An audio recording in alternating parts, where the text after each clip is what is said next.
माँ बाप अपनी फितरत के मुताबिक बच्चों से मोहब्बत तो करते हैं, लेकिन बहुत सारे माँ बाप अपनी औलाद को समझने की कोशिश नहीं करते। अपनी औलाद को समझना ज़रूरी है। आप भी उस स्टेजेस से गुजरे हैं, उस मरहले से गुजरे हैं जिस मरहले से आपके बच्चे गुजरे हैं। अपने मराहिल याद कीजिए, अपना माजी याद कीजिए, अपना बचपना, लड़कपन, जवानी याद कीजिए और औलाद को आज के माहौल में रहते हुए, आज के मुआशरे में रहते हुए, आज के एनवायरनमेंट में उनको समझने की कोशिश कीजिए। बच्चों के चैलेंजेस समझिए, बच्चों के मसाइल समझिए, बच्चों के ख्वाब समझिए और बच्चों को कन्विंस कीजिए, बच्चों को सपोर्ट कीजिए।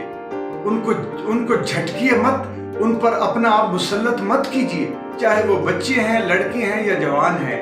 आप उनके दिल को समझकर, बहुत ही कोई बदबख्त बच्चे होंगे जो अपने माँ बाप से प्यार नहीं करते। बच्चे माँ बाप से प्यार करना करते हैं, उनकी रिस्पेक्ट करना चाहते हैं, उनका फर्मा बरदार रहना चाहते हैं। इस बात को समझते हुए बच्चों का दिल जानिए। जब तक आप बच्चों का दिल नहीं जानेंगे, आप उनके दिल को अपने दिलों के करीब नहीं ला सकेंगे।